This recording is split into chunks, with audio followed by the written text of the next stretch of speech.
Bonjour, bienvenue dans cette room sur Clubhouse dédiée à l'innovation intégrale, le club que j'ai créé pour parler de toutes les dimensions imaginables de l'innovation et dans tous les domaines possibles. Donc cette première room est dédiée à Apple et la réalité augmentée. Cette room est enregistrée, tous les speakers ont été avertis, donc je vais pouvoir la diffuser sur d'autres supports, comme par exemple YouTube ou Facebook. Et bien maintenant, place à la room. Donc en fait, cet espace que j'ai créé, c'est pour parler, dans ce cas précis, d'Apple et de la réalité augmentée, parce que c'est un sujet, c'est l'innovation. Hein. Apple a annoncé, ils n'ont pas exactement annoncé, on sait qu'ils travaillent sur la réalité augmentée depuis un certain temps, et, et donc un analyste qui est très connu a réussi à avoir suffisamment d'informations pour dire que Apple va lancer ses premières lunettes. En fait, c'est un headset qu'ils vont lancer en 2022, qui fait de la réalité mixte et de la réalité virtuelle, suivi par des Apple Glass en 2025, et ensuite par des verres de contact, des lentilles de contact en 2030. 2030, des lentilles de contact en réalité augmentée. Alors, ce que je vais faire, c'est que je vais vous demander, je vais faire mon TJ aussi sur la scène, puisqu'on n'est pas beaucoup, on va en profiter, et je vais vous demander quelle est votre expérience aujourd'hui de la réalité augmentée, savoir si vous avez déjà eu une expérience. Olga, dis-moi, est-ce que tu as déjà eu l'occasion de tester? Non, alors moi, j'y connais rien, Philippe. Faut que tu saches quand même que voilà, je t'ai vu, j'ai dit, bah tiens, je vais rentrer dans la pièce. J'ai vu de la lumière, je suis rentrée. Mais je n'y connais rien. Non mais d'accord, ok, mais tu aurais très bien pu avoir une expérience de réalité augmentée. En fait, sur ton téléphone, Oui, j'aurais pu. Voilà, sur ton téléphone, tu peux déjà avoir des expériences de réalité augmentée. En fait, la réalité augmentée, c'est quoi? C'est le fait de rajouter au-dessus de la vie réelle des informations numériques. Donc typiquement avec ton téléphone ou avec ton iPad, tu vas filmer quelque chose et en temps réel, ça va rajouter des éléments à ce que tu filmes. Donc ça peut servir à différentes choses. Ça peut servir par exemple, il y a une application Ikea qui te permet de placer un meuble Ikea dans ton environnement. Donc ça va te permettre de voir quelle place ça va prendre dans ton environnement, si ça rentre, si ça fait bien et ce genre de choses, tu vois. Ouais, je vois. Voilà, et donc tu as des applications de ce type-là. Par contre, là où ça va tout changer, c'est quand on aura ça sous forme de lunettes. Pourquoi? Parce que tu vas pouvoir voir dans ton champ de vision direct, sans passer par un téléphone, tu vas pouvoir voir plein d'informations directement sur tes lunettes et qui vont s'intégrer parfaitement à ce que tu vois de ton environnement. Donc par exemple, au lieu d'avoir ton écran de téléphone ou ton écran d'ordinateur, tu vas directement voir sur tes lunettes tes écrans. Et si tu tournes la tête, tu peux très bien avoir d'autres écrans disponibles. Tu peux avoir l'équivalent de 10 écrans disponibles autour de toi si tu veux, qui vont se déplacer en même temps que ta vue, en même temps que ta tête, comme tu le ferais sur des écrans réels, tu vois. Mhm. Donc ça va totalement changer, si tu veux, le paradigme d'utilisation des ordinateurs et de tous les produits associés qui ont des écrans. En fait, tu pourras très bien avoir un téléphone dans ta poche avec un écran, sauf que tu ne te serviras quasiment plus jamais de l'écran et tu verras tout à travers tes lunettes. Alors maintenant, si tu n'as pas envie de porter des lunettes, évidemment, ça peut être un problème. Hein. Je sais que une certaine coquetterie pourrait nous empêcher de porter des lunettes, n'est-ce pas, Olga? Je sais que tu tiens fortement à ton image. Alors, on va peut-être demander à Valérie. Valérie, est-ce que tu as eu déjà une expérience de réalité augmentée?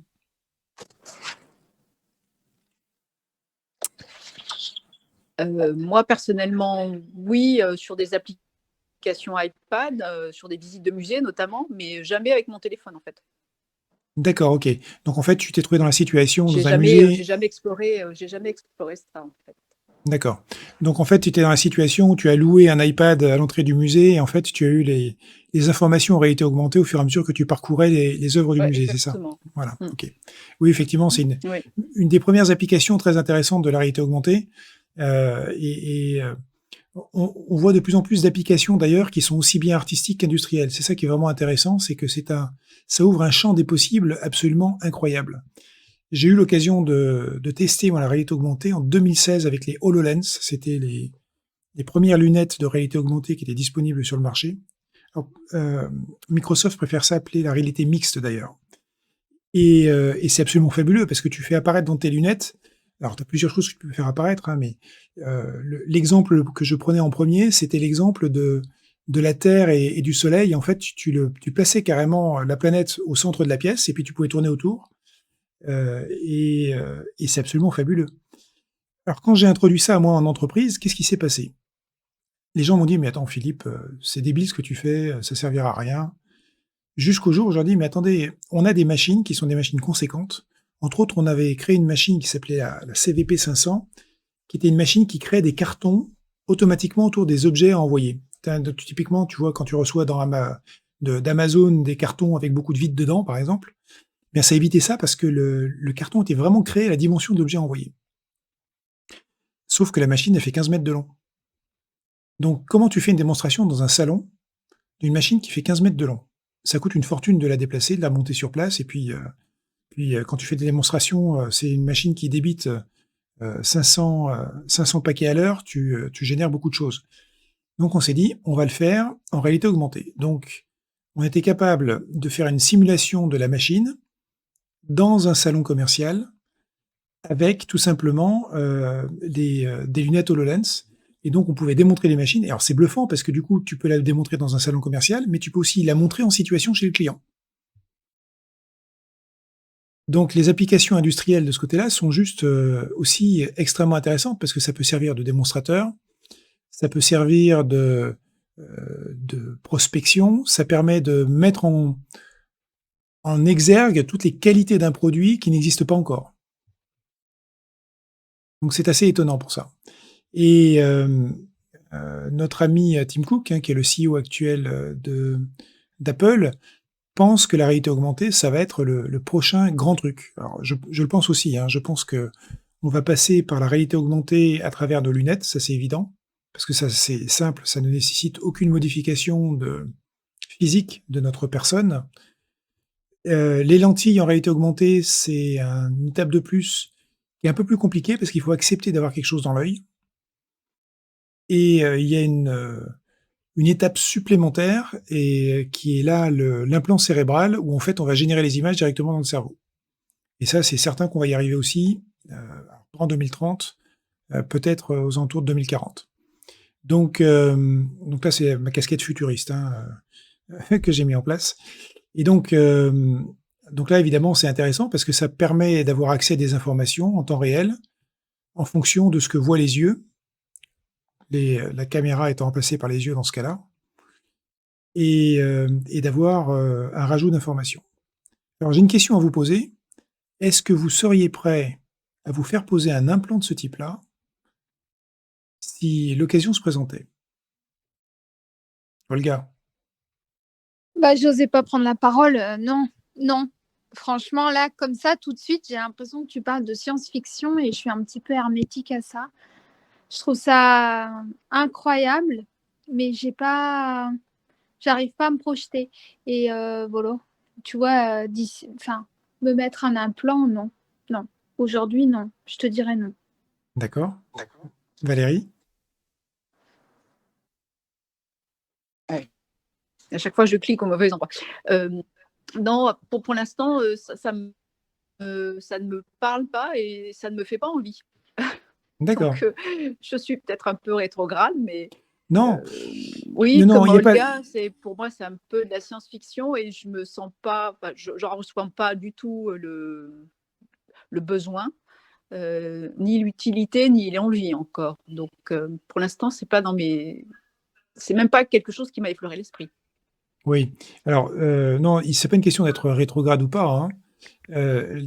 Quand tu regardes ce genre de technologie, ça peut t'intriguer. Aujourd'hui, on utilise tous des smartphones avec plus ou moins de bonheur.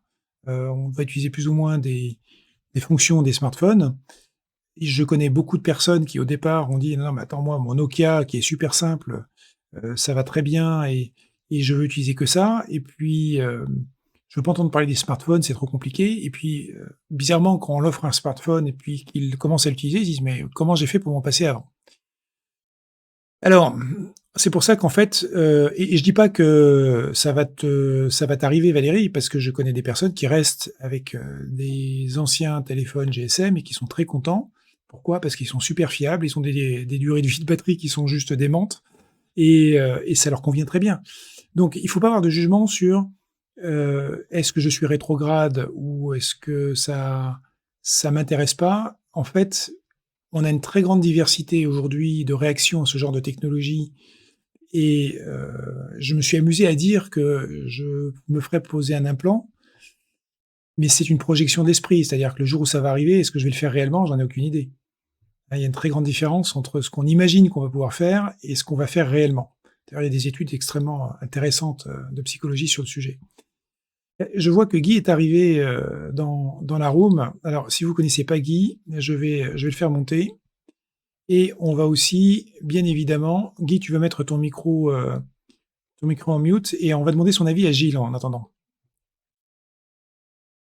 Oui, alors par rapport à l'implant, dans le cerveau, effectivement ça peut faire, un peu peur, hein, parce que là on touche directement, il y a une forme c'est quelque chose d'intrusif au niveau corporel, donc ça effectivement ça peut faire peur. Moi personnellement, je pense qu'on y viendra, on y arrivera. Après il faut voir, pour quel message, quoi. Qu'est-ce qu'on veut, c'est quoi l'objectif, quoi? Est-ce que c'est pour améliorer, qu'est-ce qu'on veut améliorer? Est-ce qu'on veut améliorer notre regard sur la réalité? Est-ce qu'on veut améliorer les relations sociales? Est-ce qu'on veut améliorer son mindset? C'est quoi l'objectif d'avoir un implant finalement? C'est quoi le message derrière? Donc ça, c'est ma première interrogation. La deuxième interrogation, c'est vrai que l'évolution quand même de la technologie, hein, il y a 30 ans, Internet n'existait pas, personne ne l'a vu venir, on voit aujourd'hui où on en est, hein, c'est énorme, c'est absolument énorme. Euh, euh, donc, on ne sait pas, on n'aurait jamais imaginé un tel développement, quoi. Donc, sans doute qu'il y a encore d'autres choses qui vont évoluer. Les smartphones, au début, c'était des téléphones portables pour s'appeler, etc. Aujourd'hui, c'est des vrais mini-ordinateurs. C'est énorme. On peut faire plein, plein de choses. On peut acheter à manger, on peut commander, on peut parler, on peut. Là, on est en train de discuter alors qu'on habite très loin les uns des autres. On est en direct. On peut échanger. Donc, ça, en même temps, ça nous rapproche. Donc moi, je n'ai pas peur de l'implant après, parce que je pense qu'on y viendra tous, mais après, c'est dans quel objectif? Voilà. Comment on va maîtriser les choses, et c'est pour, voilà, dans quel objectif on s'implantera quelque chose dans le cerveau. OK. Alors ça, c'est la démarche ultime, hein. Donc la première chose qui va arriver, bien entendu, c'est, comme on l'a dit, c'est le casque. Alors le headset, oui, on peut traduire ça par un casque de réalité mixte qui va être fait par, Apple et qui est prévu pour l'année prochaine. On sait qu'en général, Apple fait des produits qui sont, assez, disruptifs et Apple, en fait, a commencé en 2017, hein, à travailler, de manière, visible. Je dis bien de manière visible parce que très souvent, Apple travaille de manière invisible. Pour ceux qui ne le savent pas, j'ai travaillé pour Apple pendant un certain temps, donc je connais assez bien le sujet. Et donc, Apple a acheté plusieurs entreprises dans le domaine de la réalité augmentée et de la réalité virtuelle et manifestement prépare des choses qui sont intéressantes de ce côté-là. Donc un casque qui va arriver à court terme, des lunettes qui vont arriver en 2025. Alors le grand enjeu des lunettes, il est relativement simple. Il faut que le champ de vision à l'intérieur des lunettes soit le plus large possible pour que ce soit vraiment utilisable. Et c'est là aujourd'hui où tous les fabricants sont en train de galérer. Microsoft a un champ de vision qui est de 45 degrés sur les HoloLens. Alors je crois que c'est augmenté dans la dernière version, mais c'est pas dramatique, ça prend pas tout le champ de vision. Et donc c'est ce qui fait que le produit va être réellement utilisable ou pas. Donc HoloLens, dès l'instant que tu sortais de ton champ de vision, tu voyais plus ce qui avait été augmenté finalement, ce qui est un petit peu dommage. Donc ce que je m'attends, c'est qu'Apple effectivement va nous sortir des lunettes qui vont être bluffantes, au même titre que l'iPhone a été bluffant dans sa première version. Et quand on voit ce qui s'est passé depuis 2007, au moment du premier iPhone et l'iPhone de maintenant, c'est absolument incroyable l'évolution. Alors l'évolution, aussi bien en termes de durée de vie des batteries que l'évolution en termes des fonctionnalités et de la puissance de l'outil. Donc je pense qu'on va devoir s'attendre à pas mal de choses. Alors il y a des séries qui font part un petit peu de science-fiction. Est-ce que vous avez regardé des séries de type Black Mirror, par exemple? Est-ce que vous connaissez ces séries-là? Ça passe sur Netflix, hein, Black Mirror. Moi, non. Non, tu connais pas Olga? Ok. Il y a deux, trois il y a 2-3 épisodes de Black Mirror qui traitent de la réalité augmentée et des implants. C'est pour ça que c'est intéressant de regarder ça.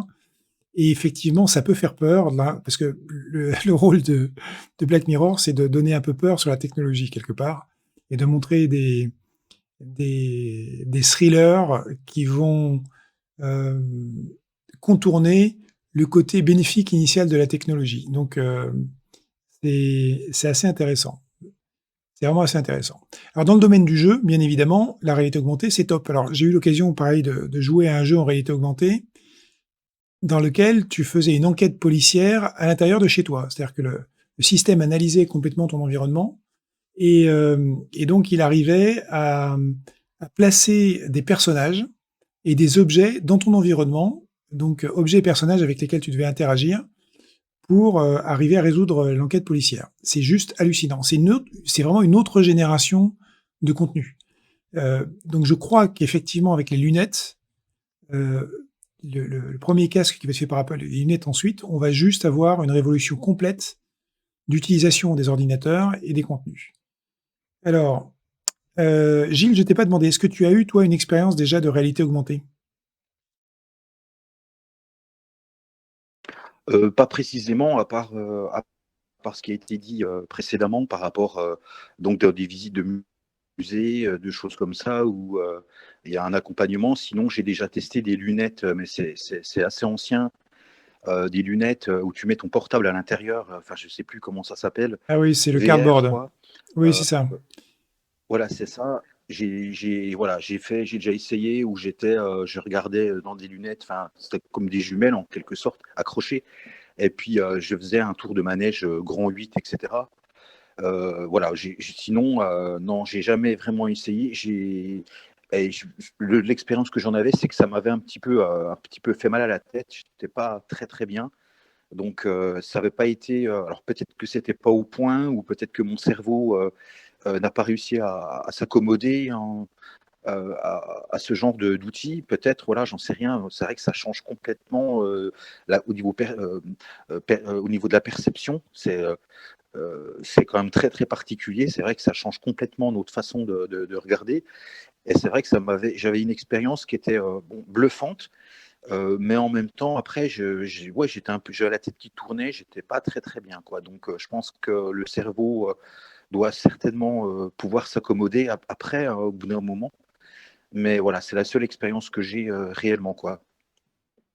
D'accord. Alors en fait, oui, ce que tu as expérimenté, c'est ce qu'on appelle la réalité virtuelle. C'est-à-dire qu'en fait, tu es décroché de la réalité, de la vraie réalité et la réalité virtuelle, alors je trouve que c'est d'ailleurs assez curieux, c'est antinomique, hein, c'est presque un oxymore de parler de réalité virtuelle, parce qu'on devrait parler plutôt d'environnement virtuel. Effectivement, tu es déconnecté de tes sens, de tes autres sens que la vision et donc du coup, ton cerveau, peut effectivement et ton oreille interne peuvent être complètement perturbées et ça peut carrément générer des malaises.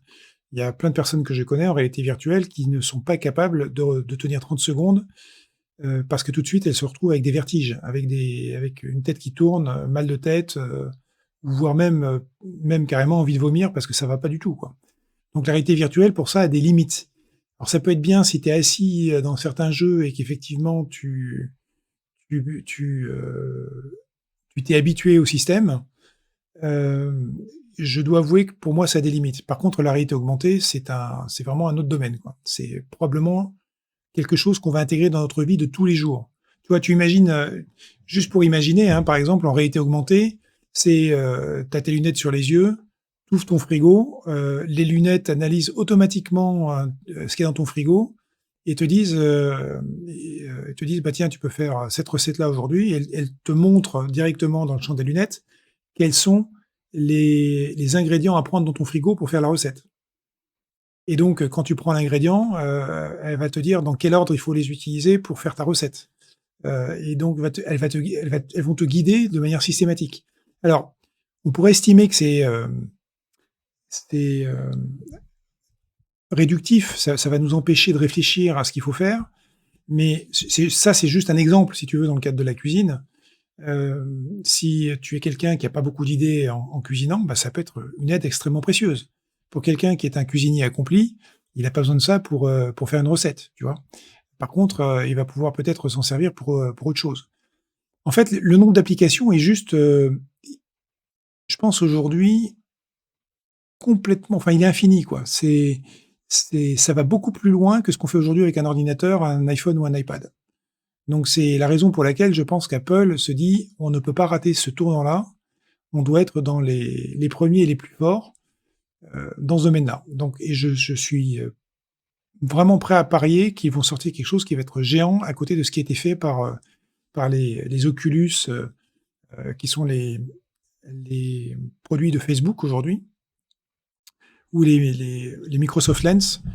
Donc, où les technologies utilisées sont pas forcément aujourd'hui les plus, comment dire?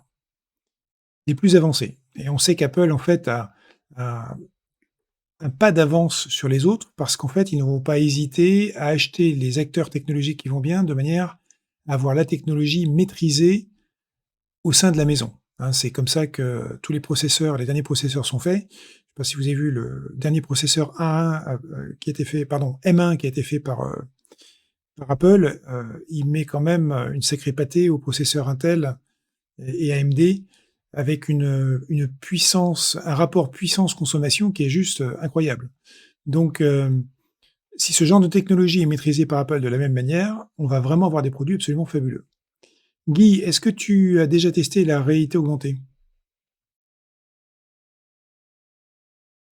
Oui, je l'ai testé, mais ça a été très négatif en fait, parce que c'était à l'occasion d'une foire. J'étais avec mon fils Raphaël. Il a mis une paire de lunettes augmentées sur la figure. Il a commencé à faire des gestes un peu dans tous les sens. Et j'ai pris une baffe en plein dans la gueule. Donc, ça n'a pas été très positif. Mais non, plus sérieusement, non. Alors du coup, j'ai pas pu essayer parce que évidemment, j'avais quasiment un œil au beurre noir. Mais c'est très tentant. Ce que je voudrais dire, je voudrais faire une petite remarque sur le thème de l'innovation. Ce qui me frappe, c'est que on pourrait se dire quelque part que les marchands de lunettes auraient pu imaginer des lunettes à réalité augmentée. On aurait pu imaginer que des marchands de téléphones aient imaginé l'iPhone, et on se rend compte finalement que ce sont d'autres corps, d'autres branches qui vont trouver ces idées. Et alors, je ne suis pas dans la réalité augmentée, mais par exemple, j'ai acheté des lunettes Bose, pour pouvoir, des lunettes de soleil Bose pour pouvoir me faire du vélo et être piloté. Et c'est ça qui m'a le plus frappé, c'est que ce n'est pas nécessairement, et ça tu l'avais fait remarquer dans tes conférences, Philippe, ce n'est pas nécessairement le corps du métier auquel on pourrait s'attendre qui va imaginer, qui va créer un produit innovant. Voilà. Oui, alors c'est vrai. En fait, ça c'est depuis la nuit des temps, c'est comme ça, hein. Ce sont pas les fabricants de bougies qui ont inventé effectivement l'ampoule électrique. Donc, donc ça c'est l'exemple typique. Ce sont pas les gens qui transportaient de la glace des pays nordiques vers comment dire, l'Angleterre ou vers la France, qui ont inventé les frigos et les glacières.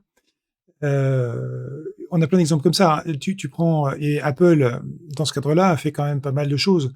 Typiquement, Apple avec l'iPod, alors qu'ils n'étaient pas du tout dans la musique, ils ont révolutionné la musique alors que c'était pas du tout leur objet initial. D'accord? Donc des exemples de ce type-là, mais il y en a un paquet. On voit par exemple aussi dans tout ce qui est la photographie numérique, on a vu arriver des nouveaux entrants, et les nouveaux entrants, c'est qui? C'est bien évidemment les smartphones qui ont des capacités aujourd'hui de faire des photos absolument hallucinantes, et ils ont carrément détruit des incombants de la photographie argentique et numérique. Donc c'est étonnant de voir le nombre d'acteurs ou le marché qui s'est détruit du côté des appareils photo numériques moyen de gamme et bas de gamme, parce qu'en fait les smartphones les ont complètement remplacés. Donc oui, c'est le jeu de la disruption, c'est que très souvent une industrie n'est pas capable de se réinventer elle-même. C'est la raison pour laquelle effectivement il faut être extrêmement prudent. Dans le cas des lunettes, effectivement, Apple va probablement faire quelque chose d'absolument hallucinant. Donc, je garde pour une autre journée une discussion sur l'Apple Car, hein, puisque ça, c'est aussi un autre sujet de fond qu'il va falloir traiter. Mais dans ce cadre-là, Guy, effectivement, tu as raison de signaler. Apple, parce qu'ils n'ont pas l'héritage historique des lunettes, effectivement, peuvent faire quelque chose. En fait, ils ont même considéré faire des verres à géométrie variable, d'après un brevet que j'ai cru voir, ce qui permettrait effectivement de s'adapter à la vue de n'importe qui. Donc oui, des verres en fait qui viennent assister le porteur des verres de manière très différente, hein, puisqu'aujourd'hui on fait des verres qui sont fixes. Évidemment, ce sont des verres qui vont coûter plus cher, mais tu pourras les garder à vie puisqu'ils font s'adapter à ta vue en permanence. Donc ça, c'est l'intérêt des lunettes intelligentes. Alors, Josette, tu es montée sur la scène. Est-ce que tu as quelque chose à dire? Est-ce que tu as déjà eu l'occasion de tester la réalité augmentée? Non, je n'ai jamais eu cette occasion, mais je suis absolument fascinée par ce que j'entends. Donc, excuse-moi Philippe, je suis vraiment un outsider dans cette salle, mais je suis absolument fascinée par ce que j'entends. Et je me dis qu'effectivement, voilà, quand on est trop le nez sur le guidon, on n'a plus la créativité nécessaire. C'est peut-être ce qui explique justement que les marchands de lunettes ne peuvent pas inventer les lunettes qu'Apple va inventer. Et je trouvais très judicieux ton exemple du frigo.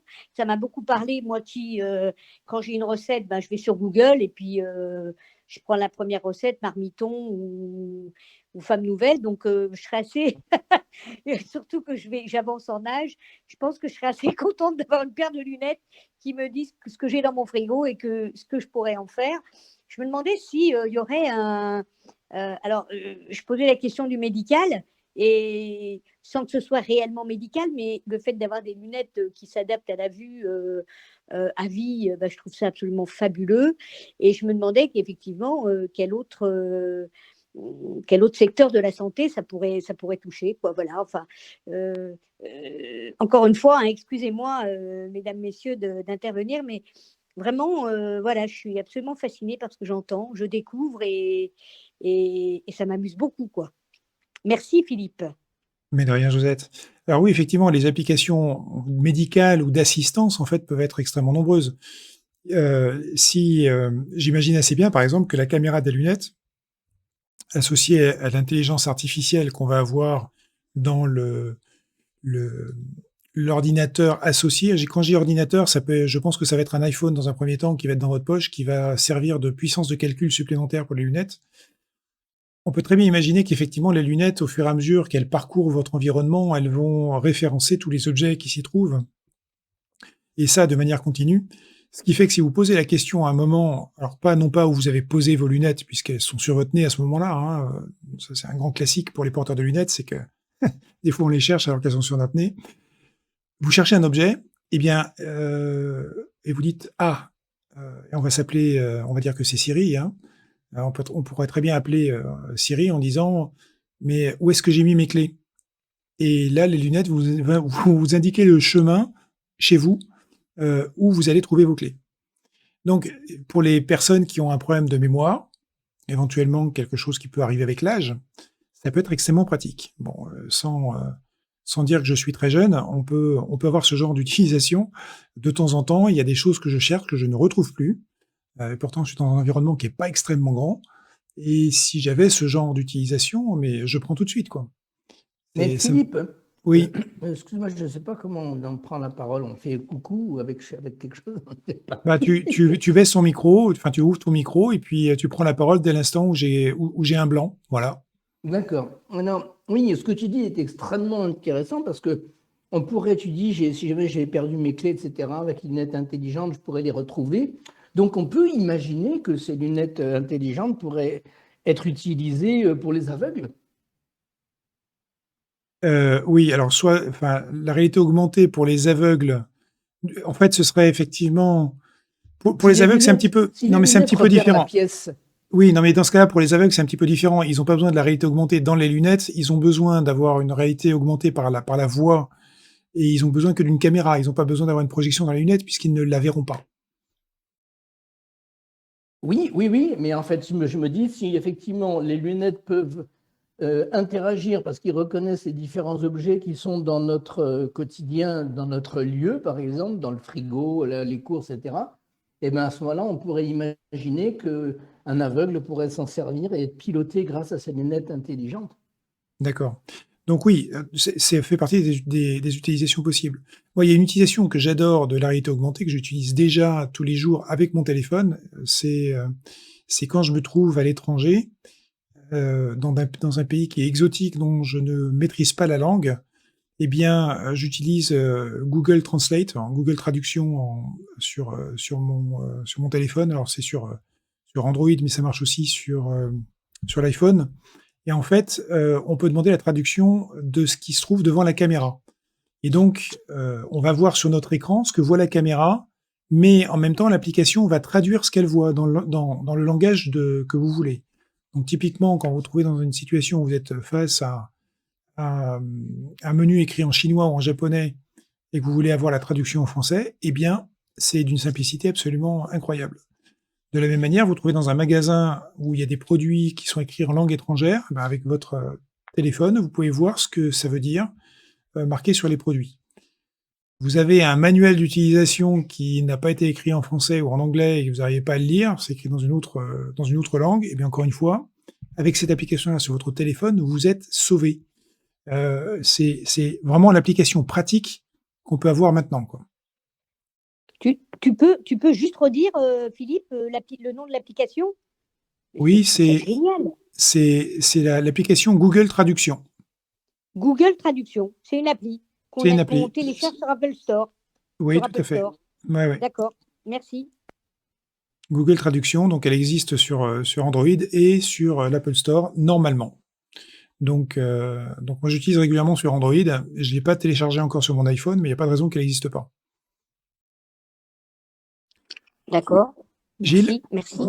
Oui, je voulais savoir, est-ce que par exemple, on peut considérer l'innovation, par exemple, du GPS quelque part, est-ce qu'on n'est pas aussi dans ce type de choses quelque part par rapport, parce que bon, moi je me souviens, enfant, partant en vacances avec mes parents, etc., on avait des cartes, des choses comme ça, et c'était une galère pas possible, etc.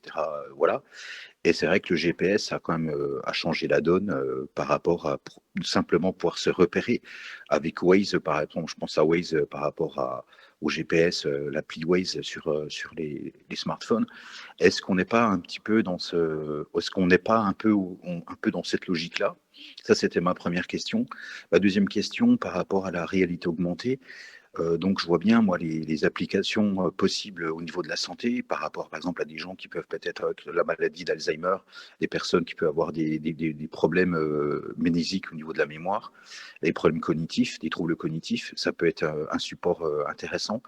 Donc, ça, c'est une chose que, effectivement, peut-être qu'on va sans doute pouvoir valoriser.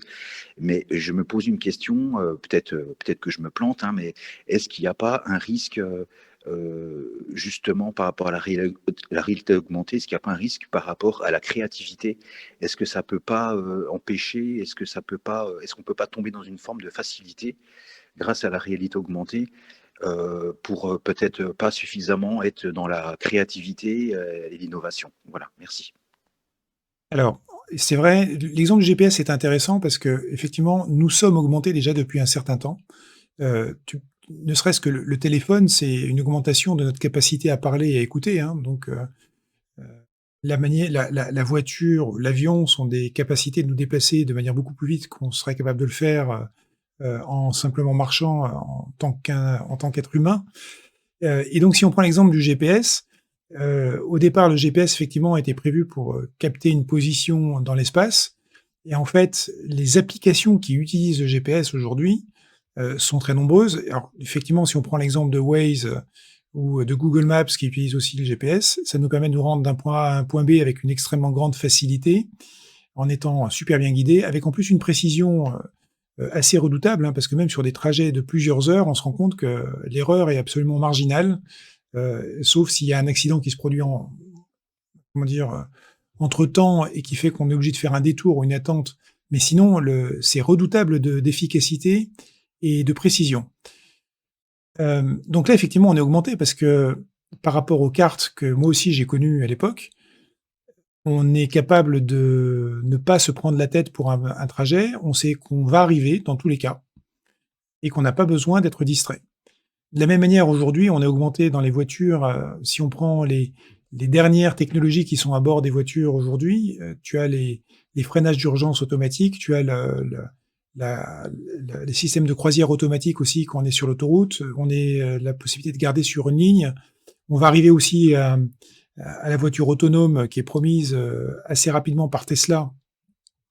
Donc, en fait, tout ça, ça nous permet d'augmenter, mais surtout, ça nous permet quoi? Ça nous permet de gagner en qualité de vie et de gagner du temps. Si on regarde le temps qu'on passe aujourd'hui, alors aujourd'hui, c'est peut-être un mauvais exemple à cause de la pandémie, mais si on regarde le temps qu'on passe dans les véhicules ou dans les transports en commun, qui est du temps qui est perdu, si on peut regagner ce temps grâce à des technologies qui permettent de nous conduire d'un point A à un point B sans que notre cerveau soit utilisé pour ça, notre cerveau est libéré pour autre chose et aussi pour la créativité. Alors je ne sais pas si tu as remarqué, je vais parler juste un petit peu de la créativité, mais la créativité s'exprime dès l'instant où le cerveau, on le laisse aller en roue libre. Moi, les meilleurs moments où je suis créatif, c'est quoi? C'est la douche, c'est je vais promener mon chien, ou je vais promener Guy, Guy n'est pas mon chien, je précise, hein. C'est un ami cher qui se trouve dans la salle ici. Et donc à ce moment-là, et quand je dis je vais promener Guy, en fait, c'est on va faire une balade en vélo ensemble dans la forêt. Ben oui, j'ai le cerveau qui part en roue libre, c'est le cas de le dire, et j'ai la créativité qui explose. Donc, si ton cerveau n'est pas occupé à faire des tâches qui sont des tâches préoccupantes, comme conduire, comme chercher effectivement une information à tout prix, eh bien, du coup, tu lui libères du temps, tu lui libères de la bande passante pour être créatif. Donc, le vrai danger, en fait, c'est plutôt l'asservissement à des nouvelles technologies. Qu'est-ce qui se passe si la nouvelle technologie n'est plus là? Je ne vois pas que ce soit un problème sur la créativité aujourd'hui. En fait, quand on a une nouvelle technologie qui arrive, c'est plutôt même une explosion de créativité qui a lieu, parce que tous les gens créatifs, tous les entrepreneurs vont se dire: «Mais qu'est-ce que je vais pouvoir résoudre comme nouveau problème avec ça?» Et donc dans le cadre de la réalité augmentée, je pense qu'on va avoir une foule d'applications qui va être sans aucune mesure avec ce qu'on a aujourd'hui sur téléphone, et pourtant sur téléphone, on en a un paquet, hein. Est-ce que j'ai répondu à ta question, Gilles? Oui, oui, oui, tout à fait, tout à fait. Après, sur la question de la créativité, effectivement, on est parfois beaucoup plus créatif quand on n'est pas absorbé par des tâches, on va dire quotidiennes, ou des tâches un petit peu chronophages. Mais après, si ça peut effectivement, là je comprends mieux la logique, si ça peut effectivement libérer un peu du temps, libérer une partie de nos capacités d'entrepreneuriat, pour être justement dans l'innovation, dans la créativité, et des tâches un petit peu plus, on va dire, subalternes ou un petit peu plus quotidiennes, pouvaient être gérées d'une autre façon, pourquoi pas? C'est vrai que j'avais pas vu les choses de ce point de vue-là, mais effectivement, Philippe, c'est extrêmement intéressant. Merci beaucoup, hein. Non, rien, Gilles. Moi, j'ai une bande passante extrêmement libérée, donc j'ai pas besoin d'en libérer plus, mais on ne sait jamais, ça pourrait toujours servir. Ok. Donc voilà. Donc là, vous avez un petit peu une idée. Cette réalité augmentée qui va être faite par Apple, si elle a le même impact qu'Apple a eu sur les téléphones mobiles en termes d'utilisation, je pense quand même qu'Apple a la possibilité d'avoir un impact encore plus grand, parce que la réalité augmentée, c'est vraiment ce qui va permettre de nous faire utiliser ça dans notre vie de tous les jours. Donc là, aujourd'hui, autour de moi, j'ai 3 écrans d'ordinateur. Si j'avais des lunettes de réalité augmentée telles que je les imagine, telles que je vois Apple les faire, eh bien ces écrans disparaissent. Et ce qui est aujourd'hui un bureau extrêmement encombré, eh bien va devenir un bureau beaucoup plus zen, beaucoup plus dégagé de tous ces objets électroniques, parce qu'en fait, tout aura été simplifié. Hein, ça a été le principe de l'iPhone au départ, hein, c'est qu'en fait, ça réunissait un appareil qui permettait de jouer de la musique, c'était l'iPod. Ça permettait de lire ses emails, de surfer sur Internet, ça permettait de faire des photos. Donc en fait, c'était plusieurs appareils en un seul. Et si on regarde l'évolution de cette électronique, on se dit, mais c'est absolument incroyable. Et en fait, on va arriver exactement à la même chose. On va arriver à une intégration de fonctions qui vont encore réduire le nombre d'objets qu'on a apportés. La fameuse keynote de Steve Jobs en 2007, quand il a introduit l'iPhone, quand il a présenté l'iPhone, ça a été de dire, bah voilà, avant dans ma poche, j'avais un appareil photo avec son chargeur, j'avais un BlackBerry avec son chargeur, j'avais un ordinateur avec son chargeur et un iPod avec son chargeur. Bah non, tout ça, c'est un seul appareil avec son chargeur. Parce qu'effectivement, en 2007, la durée de vie de la batterie de l'iPhone n'était pas top. Aujourd'hui, l'iPhone tient largement toute la journée, c'est pas un problème. Donc oui, intégration des fonctions. Alors, est-ce qu'on a dans l'audience des gens qui voudraient nous expliquer leur expérience de la réalité augmentée, si vous avez déjà eu une expérience de réalité augmentée? Je vous en prie, venez on stage pour prendre la parole. Si vous voyez ça comme étant une révolution technologique ou si c'est juste bof, je ne sais pas, je ne comprends pas.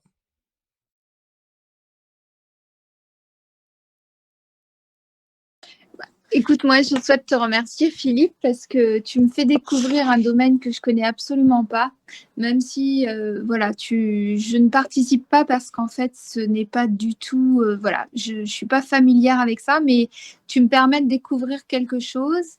Avec les exemples que tu donnes, je me suis même dit, bah tiens, en conférence, ça me plairait de l'entendre parce que tu me donnes, tu tu m'ouvres en fait mon imaginaire quoi, en donnant les exemples, le frigo, les clés, voilà, tu me donnes, tu me familiarises avec quelque chose qui me paraissait barbare et tu me donnes presque envie, tu vois, de connaître ça.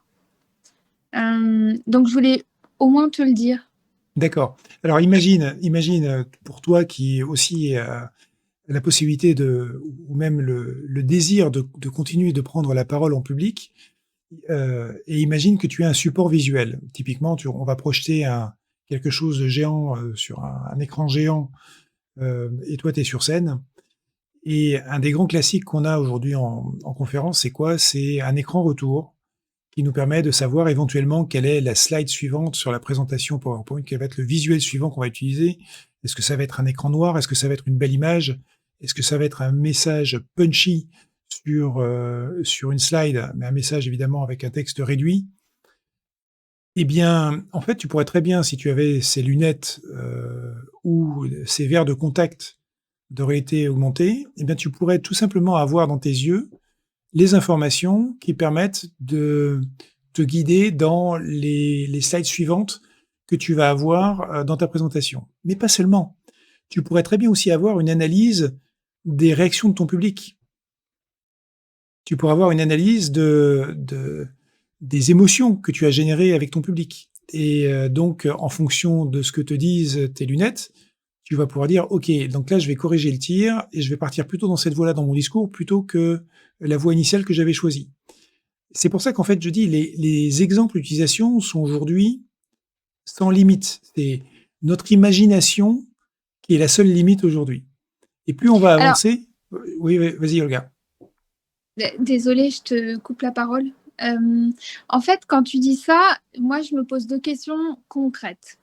Tu parles de lunettes où on verrait quelque chose, d'accord? C'est-à-dire que je verrais l'écran retour ou je verrais une recette. Tu as parlé tout à l'heure du frigo, tu ouvres, on analyse ce qu'il y a dans le frigo, puis tu vois, on te suggère une recette. Moi, ma question, c'est, OK, si je vois ça sur mes carreaux, je veux dire, comment je vois le reste? En fait, tu vois, je me dis, c'est perturbant. C'est-à-dire que je ne vois plus le reste ou est-ce que je vois les deux? Un peu comme là, par exemple, j'ai une nouvelle voiture et en fait, sur le pare-brise, je vois se refléter, tu sais, la vitesse à laquelle je roule. Heads-up display, Donc, oui. voilà. Donc, en fait, est-ce que c'est comme ça? Parce que je trouve ça un peu perturbant, si tu veux. L'idée de voir, par exemple, des gens et en même temps de voir une autre image dans mes Alors, yeux. Tu absolument. vois? Donc en fait, la réalité augmentée te permet d'avoir des objets qui peuvent être aussi bien apparaître comme étant solides, c'est-à-dire qu'ils viennent en superposition avec ta réalité normale, comme avec un certain niveau de transparence, et tu vas pouvoir les faire apparaître et disparaître à volonté, encore une fois avec des commandes qui vont être des commandes vocales ou gestuelles. Donc, encore une fois, c'est la gestion de l'interface utilisateur, de l'expérience utilisateur qui va faire la différence. Ce qui va permettre d'avoir des applications qui vont être géniales ou au contraire des applications qui vont être mauvaises. Donc, quand on regarde la manière dont l'interface utilisateur a été utilisée, a été conçue sur iPhone et sur Android, on peut imaginer que les premières versions d'interface utilisateur ne seront pas forcément excellentes. Tu prends sur HoloLens, par exemple, tu as une interface utilisateur qui est basée sur la gestuelle.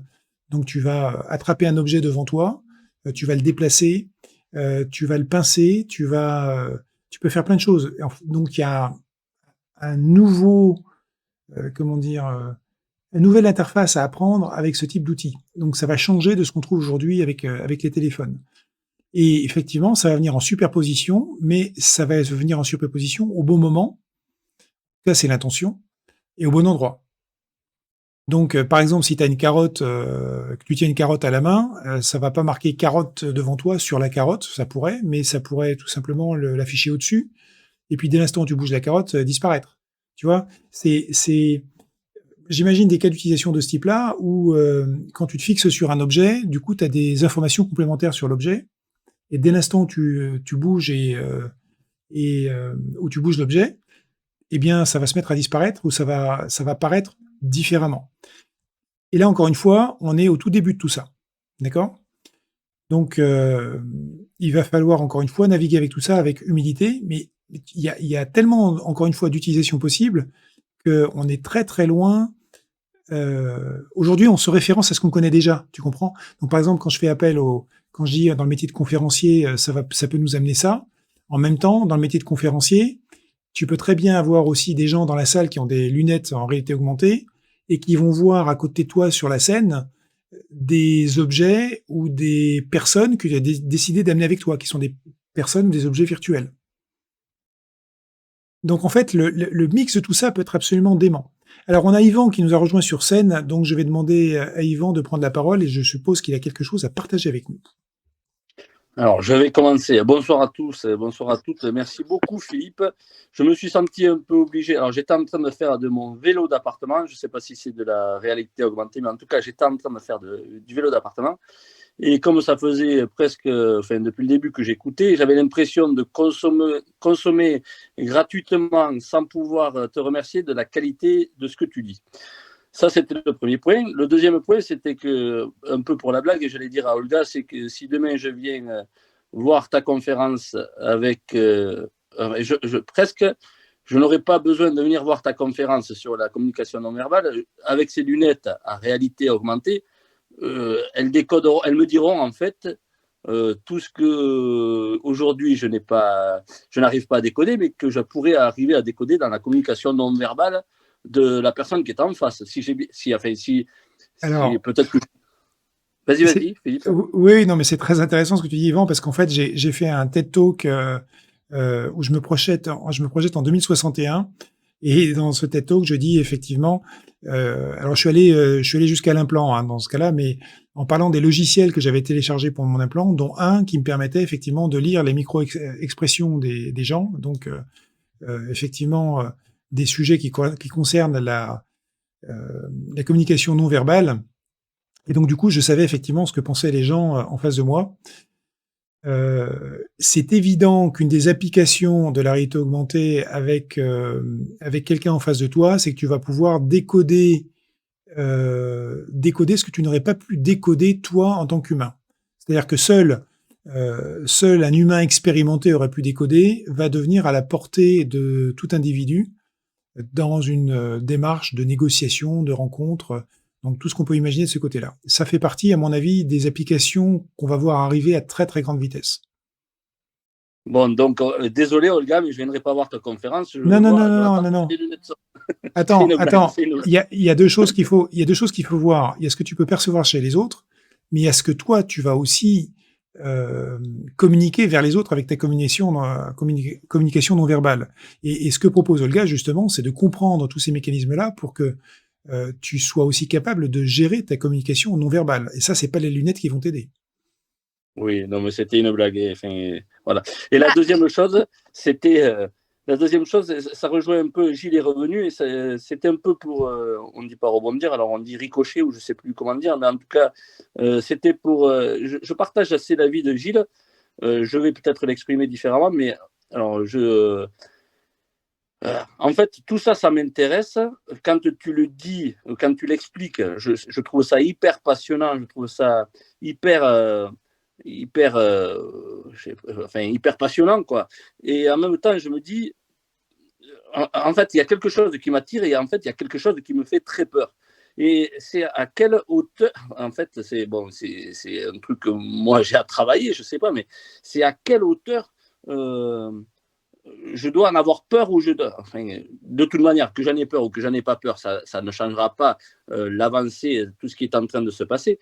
Mais voilà, c'était juste pour dire, autant ça me fascine et autant ça me fait peur. Et voilà, et je trouve ça, quand je vois les voitures là, qui vont conduire toutes seules, ça rejoint aussi un peu la question d'Olga, mais au bout d'un moment, enfin, qu'est-ce qu'on va faire, enfin, qu'est-ce qui sera qu'est-ce qui viendra de nous, et là où ça me rassure en même temps, c'est ce que tu as dit aussi, et c'est là où je rebondirai sur le témoignage de Gilles, c'est que tu as dit, et j'ai trouvé l'image assez forte, tu as dit le fait que cette réalité augmentée ou le fait que ces innovations puissent permettre à nous, êtres humains, de libérer un peu de bande passante, c'est ce terme bande passante qui pour moi évoque beaucoup de choses, le fait de libérer de la bande passante permettra de renforcer la créativité. Alors, je trouve ça hyper lumineux comme truc, mais voilà, autant c'est hyper lumineux, autant je peux pas m'empêcher de voir quelque chose d'hyper sombre derrière. Et donc voilà, c'est juste le témoignage que je voulais porter, c'est que en fait, je pense que toi tu portes ça et que tu vois quelque chose de très lumineux, et jamais ça t'a posé question de quelque chose qui pourrait, enfin, c'est un peu comme tout, il y a la secte et il y a la dérive sectaire, en fait, il y a à chaque fois le yin et le yang. Et est-ce que le côté obscur te pose pas question, ou voilà, c'est juste une question comme ça. Oui, en fait, tu peux retrouver un côté obscur. En fait, c'est quand on parle d'innovation, et là je vais reparler d'innovation au sens large du terme, hein, c'est pour ça d'ailleurs que j'appelle mon club l'innovation intégrale. Donc si vous avez envie de le rejoindre, n'hésitez pas un seul instant, parce que justement, on va vraiment parler dans les rooms que je vais créer de tous les aspects de l'innovation. Alors je vais donner un exemple très simple. Avec un couteau, tu peux tout simplement couper des tomates et faire à manger. Ça, c'est le côté clair de l'utilisation du couteau. Et du côté sombre de la force, tu peux tuer quelqu'un. Donc en fait, c'est pas l'outil qui est dangereux, c'est l'utilisation qu'on va en faire. Donc j'ai pris l'exemple avec un couteau, j'aurais pu prendre l'exemple avec un marteau, et avec n'importe quel outil qui pourrait attenter à la vie d'une personne. C'est vraiment l'utilisation qu'on va en faire. Donc dans le domaine de la réalité augmentée, c'est l'utilisation qu'on va aussi en faire. Ça peut être pour le bien, certaines personnes vont pouvoir l'utiliser pour le mal, typiquement arriver à détecter des émotions chez quelqu'un d'autre pour mieux le manipuler, ça, pour moi, ça fait partie du côté sombre, effectivement. Maintenant, quand tu vas te trouver face à quelqu'un qui a des lunettes dans le futur, tu ne sauras pas si ce sont des lunettes à réalité augmentée ou pas, parce que ce sera pas évident de le savoir. Donc, faut être prêt, il faudra avoir son pare-feu dans ses lunettes d'une certaine manière.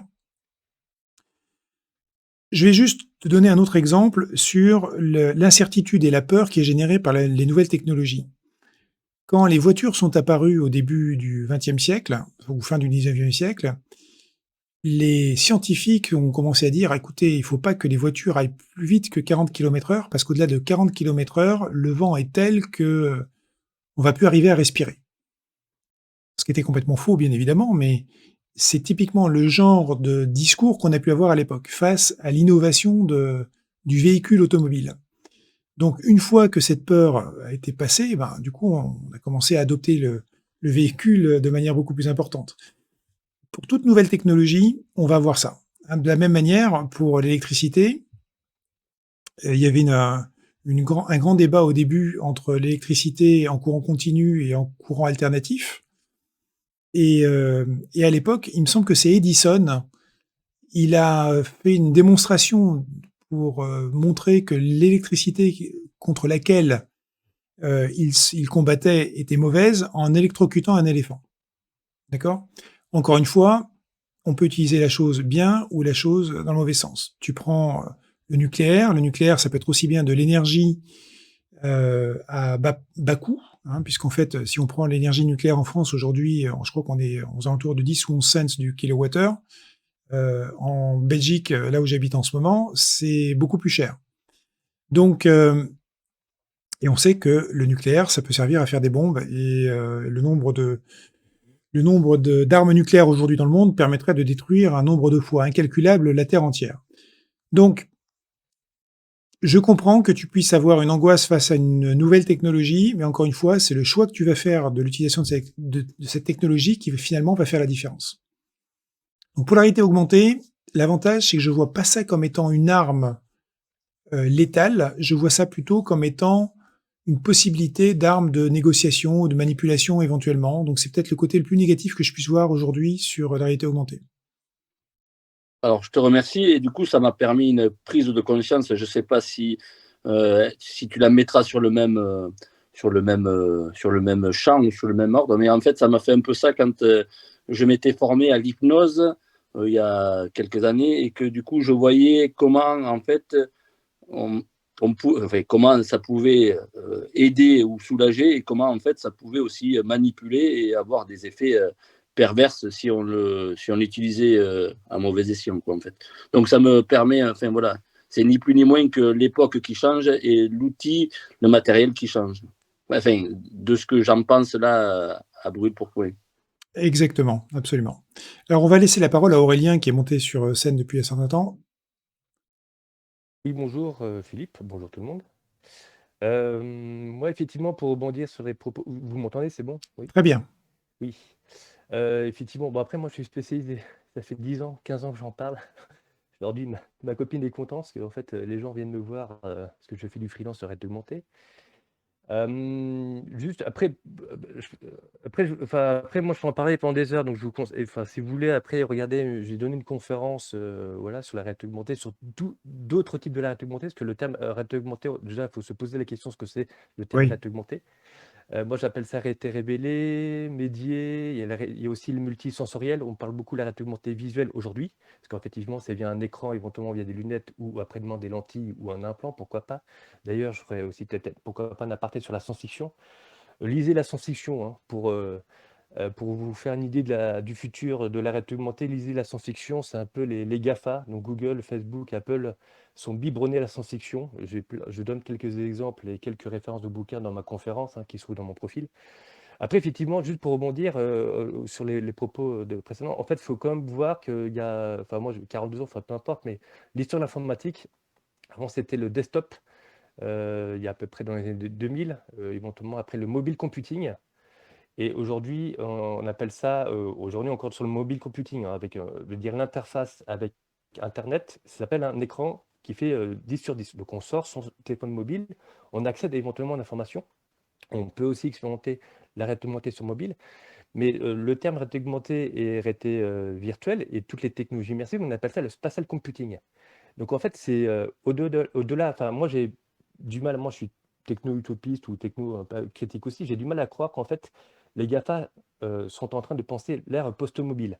C'est pour ça que moi je suis plutôt artiste, donc j'ai plein d'exemples aussi, il y a plein d'exemples de la réalité augmentée, c'est pas nouveau, ça date des années, pour certains les années 60, il y a des premiers dispositifs, il faut un peu regarder l'histoire de la réalité augmentée, mais ce que je veux dire c'est les GAFA vont en faire un produit. Donc aujourd'hui, Facebook travaille dessus. Donc Facebook est en train d'anticiper le futur du mobile, le futur des réseaux sociaux à l'ère des technologies immersives. Apple est en train de bosser dessus. HoloLens, de la part de Microsoft, a complètement loupé le mobile. Ouais. Donc c'est quand même quelque chose de conséquent. Moi, je suis plutôt artiste, donc après, ça m'intéresse beaucoup. Mais je veux dire, on peut aussi, par exemple, enlever des pubs. On appelle ça la réalité diminuée, mais enlever des pubs par des jaunes fluo, on peut aussi le son, les AirPods Pro d'Apple sont les prémices de la réalité augmentée sonore de la part d'Apple. Donc, il faut aussi les 5 sens, hein. Il y a aussi des surnoms. Donc voilà, c'est quand même quelque chose de considérable. C'est pour ça qu'il y a des milliards de R&D de la part des GAFA pour imaginer le futur de l'informatique, le jour où on n'aura pas forcément, effectivement, on n'aura plus d'écran. Enfin, le futur de notre terrain de jeu, c'est la réalité. Donc voilà, donc en fait, il y aura plus de mobile. Donc c'est quand même des enjeux considérables à plusieurs dizaines de milliards, voire centaines de milliards. Donc on appelle ça le spatial computing, au sens effectivement l'espace, donc en 3D. Donc il faudra effectivement penser en volume, avec toutes les problématiques de captation. Je ne vais pas rentrer dans les détails techniques, mais le LIDAR sur l'iPhone 12. Et il faut vraiment voir que même pour certains, alors je dis ça après pour la réalité augmentée sur mobile n'est pas la réalité augmentée, parce qu'effectivement, on est pris par... donc, il faut sortir ce mobile, il faut lancer une application, et on a les mains prises, en fait. Donc, pour certains, il y en a qui ils se disent qu'effectivement, la vraie réalité augmentée va arriver d'ici 10-15 ans, lorsqu'on aura les mains libres. Et voilà, donc après, il y a d'autres termes aussi donc, qui peuvent faire peur, mais on appelle ça l'hallucination consensuelle partagée. Donc, on va tous être... Donc, c'est pas moi qui ai inventé ce terme-là, hein, c'est William Gibson. Donc après, je paraphrase William Gibson, qui est un auteur de SF hyper connu, mais effectivement, jusqu'où on va tous voir le même objet 3D s'animer de notre réalité. Okay, donc peut-être qu'il y a un qui est connu, peut-être un film que vous connaissez, Qui veut la peau de Roger Rabbit. Essayez de le voir sous l'angle de la réalité augmentée, parce que ça s'appelle après c'est un autre nom, mais là c'est à l'échelle de la ville ou à l'échelle de la planète. On appelle ça l'air cloud, le monde miroir. Bon, je ne vais pas vous abreuver de termes techniques, mais oui. Oui, non, mais bien sûr. En fait, si tu prends, il y a des films absolument géniaux sur le sujet. Tu prends Matrix, c'est un exemple de réalité augmentée absolument incroyable. Enfin, de virtuel dans ce cas-là, pour être plus précis. Oui, mais voilà, qui veut la peau de Roger Rabbit, en fait, on aura des toons, on aura donc on aura éventuellement, jusqu'où certains prédisent que c'est le futur du jeu, au sens notre réalité sera notre nouveau terrain de jeu. Donc voilà, donc on va plus, l'écran, le futur écran, c'est notre réalité. Voilà, donc on appelle ça hallucination consensuelle partagée. Bon, après, je peux en parler pendant des heures, mais effectivement, il y a aussi d'autres formes de réalité qui sont parfois bien plus passionnantes que d'ajouter des éléments visuels dans son champ de vision. Effectivement, le multisensoriel. Bon, après, là, c'est beaucoup à l'échelle de la R&D aussi. Et puis, aussi, on peut aussi... alors, je ne sais pas si vous avez vu un documentaire de Kitsu Matsuda, ça s'appelle Hyper Reality, qui est hyper connu dans le monde de la réalité augmentée. Donc, malheureusement, c'est un peu... tout le monde le prend au pied de la lettre, comme quoi c'est le futur de la réalité augmentée, au sens, mais c'est une réalité surchargée d'informations. Sauf qu'elle est beaucoup plus subtile que ça. Donc, on peut éventuellement... c'est pas moi qui ai inventé ce terme-là, mais il y a, par exemple, des artistes qui ont déjà bossé dans les années 80. Donc pour ceux qui veulent faire de la veille sur la réalité augmentée, je dis ça entre guillemets, ne suivez pas forcément l'actualité des GAFA. Hein. Ce que je veux dire, les GAFA, ils vont faire un produit, ils n'ont pas inventé la réalité augmentée, hein, je veux dire, conceptuellement. Et pour rebondir sur les propos de Ivan, effectivement, ça sera à nous de définir, ça sera à notre image. Hein. Je pense que le meilleur et le pire. Donc par exemple, il y a déjà un artiste qui avait voulu imaginer en réalité diminuée. Donc la réalité diminuée, c'était l'idée d'enlever des éléments dans son champ de vision. Okay, il voulait éliminer directement les pauvres. Voilà, c'est pas moi qui ai inventé ça, mais je veux dire, c'est effectivement jusqu'où demain on aura un dispositif qui va intercepter nos stimuli multisensoriels et on va pouvoir les altérer en temps réel en fonction de notre envie. Donc là, je parle effectivement d'un implant ou d'une drogue, d'une nanodrogue pour être plus précis. Mais voilà, mais effectivement, c'est quelque chose de passionnant, juste pour finir. Parce que moi, ça fait 20 ans que je suis en informatique et quand je donne des cours, c'est vraiment la prochaine. Alors, je ne sais pas comment on dit ça en français, computing platform. C'est la prochaine révolution. Il y a d'autres révolutions de l'informatique, mais en tant que designer, développeur, artiste et autres, c'est la prochaine plateforme sur laquelle on peut, nous, avoir la main. Autant, moi, j'ai complètement loupé le mobile, mais voilà, tout le monde se dit il y a quelque chose d'assez inéluctable. Après, il faut voir ça sur 15-20 ans. Hein. Nous sommes, là je répète les propos de Google, mais nous sommes dans les années 90 des technologies immersives. Donc il ne faut pas non plus s'attendre de trouver des lunettes Ray-Ban. Je veux dire, il y en a plein qui disaient qu'on aurait tous des Ray-Ban il y a 10 ans, nous prenaient un peu pour des fous hein, à Paris. Aujourd'hui, quand Mark Zuckerberg va mettre ses milliards Pour ceux qui ne savent pas, mais Mark Zuckerberg est en train de concevoir effectivement le futur des réseaux sociaux à l'ère des technologies immersives, donc réalité virtuelle d'un côté et réalité augmentée. Aujourd'hui, effectivement, lui va mettre ses milliards pour que ça devienne un produit d'ici 10-15 ans. Voilà, c'est juste une petite intervention et c'est absolument passionnant comme sujet. Oui, alors effectivement, c'est passionnant. Pour ceux qui viennent de nous rejoindre, je vais juste repréciser quelque chose. J'ai bossé pour Apple il y a un certain temps, et moi, ce qui m'avait fasciné chez Apple, c'était la capacité visionnaire évidemment, de l'équipe dirigeante à l'époque, entre autres de Steve Jobs. En 1984, il y a un petit appareil qui a été démontré. Alors, c'était une vision, hein, et on peut la retrouver encore sur YouTube si vous la cherchez. Ça s'appelle le Knowledge Navigator. Le Knowledge Navigator, c'était un petit appareil, vous arrivez chez vous, vous le dépliez comme un livre, et en fait, on va dire que c'est l'équivalent d'une tablette pliable, en fait. Et d'ailleurs, c'est assez amusant de voir l'interface utilisateur qui avait été pensée en 84. Et quand on avait vu ça à cette époque-là, on s'était dit, c'est vachement intéressant, mais bon, il y a de la reconnaissance de parole, ça, c'est pas disponible. Alors, il y a des gens qui disaient ouais, ce sera dans les 10 ans, d'autres dans les 20 ans. En fait, si on regarde aujourd'hui ce qu'est l'iPad, on est extrêmement proche du Knowledge Navigator avec des fonctions bien supérieures en fait. Il a fallu à peu près donc 25 et qu'est-ce que je dis 35 ans pour arriver donc aujourd'hui à des fonctions qui soient juste bluffantes et qui correspondent à cette vision-là. Mais il ne faut pas oublier une chose, c'est que notre monde est en accélération permanente. L'innovation dans ce monde actuel est en accélération permanente. Donc ce qu'on imagine maintenant qui va prendre 10 ans, ben, ça prendra peut-être que 5 ans. Parce qu'effectivement, on a cette accélération permanente, entre autres grâce à l'utilisation de l'intelligence artificielle qui nous permet de trouver des solutions beaucoup plus rapides à des problèmes auxquels le cerveau humain ou un ensemble de cerveaux humains n'arrivait pas à trouver une solution, parce qu'en fait, c'était vraiment trop compliqué. Donc, on est en train de trouver des solutions à des problèmes auxquels on n'avait jamais rêvé qu'on trouverait des solutions. Et dans le domaine de la technologie, on est en train de mettre en place aujourd'hui des choses qui permettent d'avoir beaucoup plus de puissance, avec beaucoup moins de consommation. Donc là, je vais peut-être reparler dans les rooms de l'innovation intégrale, justement, de certaines nanotechnologies qui sont basées sur du carbone, qui vous permettraient de faire des circuits intégrés qui sont de l'ordre de 100 fois plus rapides maintenant que les technologies de maintenant, que les plus rapides de maintenant. Et je ne parle pas de technologie de quantum computing, hein, puisque c'est encore un autre aspect, effectivement, de l'informatique.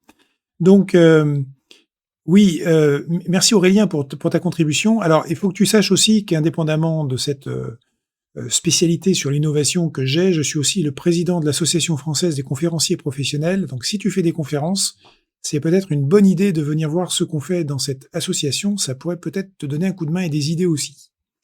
Donc voilà, ça va peut-être te permettre de t'augmenter en capacité de communication dans les conférences. Bien. Merci beaucoup. Je crois que Gilles avait quelque chose d'autre à dire. Oui, alors, bon, je vous entends. Alors, c'est effectivement, moi qui suis novice, c'est extrêmement technique. Donc, je vais simplement apporter ma toute petite pierre à l'édifice, parce que je ne maîtrise absolument pas du tout les choses comme vous. Simplement, moi, ça me fait penser à deux choses. Ça me fait penser un peu à l'économiste Schumpeter.